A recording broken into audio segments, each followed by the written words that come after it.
अपने जीवन में अवसरों की प्रतीक्षा करने में समय नष्ट मत करो। अवसरों का अनुसंधान करना पड़ेगा। वर्तमान परिस्थितियों के मध्य में अन्वेषण करके अनुकूलता का अनुसंधान करना पड़ेगा। आपके अपने हाथ में आपको कोई अनुकूलता प्रदान करने वाला नहीं है। वर्तमान परिस्थितियों के मध्य से ही आपको अपने मार्ग का अन्वेषण करने की प्रक्रिया को प्रारंभ करना पड़ेगा, तभी जीवन में धन्यता का बोध उत्पन्न हो सकता है। जब अनुकूलता आएगी तब हम कोई काम करेंगे, जब समय अनुकूल होगा तब हम कोई काम करेंगे। अरे भाई, संकल्प करो, कार्य को करने का निर्णय करो, ठाकुर जी की कृपा होगी। उस संकल्प की पूर्ति के लिए मार्ग स्वयमेव प्रशस्त होता चला जाएगा, खुलता चला जाएगा, लोग साथ खड़े होते चले जाएंगे। विश्वास तो रखो। आप देखो, ठाकुर जी का जीवन जो है, श्री कृष्ण जी महाराज का, कितना अद्भुत जीवन है। पैदा होते ही तो राक्षसी आ गई विष से युक्त दुग्धपान कराने के लिए। उसके बाद नाना प्रकार के कष्टों का सामना करते हुए उन्होंने मथुरा गमन किया। पूरे जीवन में जिनकी हम उपासना करते हैं उनके जीवन में सुख कहाँ दिखाई देता है?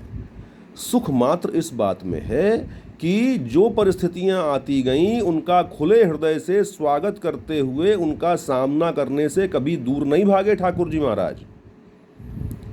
उनसे लड़ते रहे और उन क्षणों के मध्य में जिस प्रकार से किसी सुंदर से जंगल में धरती के नीचे जल का स्रोत छिपा हुआ होता है और उसको खोदने के उपरांत सुंदर शीतल जल प्रवाहित होने लगता है और आपकी तृषा शांत हो जाती है, उसी प्रकार से ठाकुर जी ने उपलब्ध संसाधनों और उपलब्ध उपस्थित परिस्थितियों के मध्य से आनंद का अनुसंधान किया और हमको आपको ये शिक्षा प्रदान की कि भैया, अवसरों का अनुसंधान मत करो, अवसरों को उत्पन्न करने का प्रयास करो।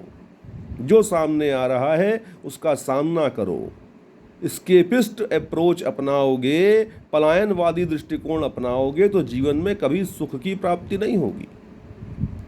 अपनी वय के एक अत्यंत उच्च क्षणों में उन्होंने अर्जुन को उपदेश प्रदान किया युद्ध के क्षेत्र में गीता का। आप सोचो उनकी जो मेंटल स्टेट रही होगी, कितनी स्थिर रही होगी, कितने विवेक युक्त वो रहे होंगे। अगर हम उनको ईश्वरीय स्वरूप के रूप में स्वीकार करते हैं तब भी बहुत अच्छी बात है, और अगर एक महामानव के रूप में स्वीकार करते हैं तब भी आप देखो उनके व्यक्तित्व की जो गुरुता है। युद्ध के क्षेत्र में हाथी चिंगाड़ रहे हैं, घोड़े हिनहिना रहे हैं, रथों की आवाज़ से वातावरण में धूल ही धूल फैली हुई है, भयंकर कोलाहल है, और उसके मध्य में गीतोपदेश को प्रदान किया जाना कितनी अद्भुत बात है।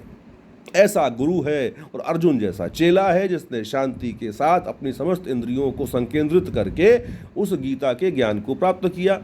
न कृष्ण जी ने अनुसंधान किया कि अच्छा वातावरण होगा तब उपदेश देंगे, न अर्जुन ने ये कहा कि जब सुंदर वातावरण होगा, बढ़िया हॉल में बैठे होंगे, एसी चल रहा होगा, पंखा चल रहा होगा, पेट भरा होगा, तब आपका उपदेश सुनेंगे। सत्संग तो कहीं पर भी आपके जीवन के अंदर छिपे हुए रस को प्रकट कर सकता है। इसलिए पलायनवादी मत बनो।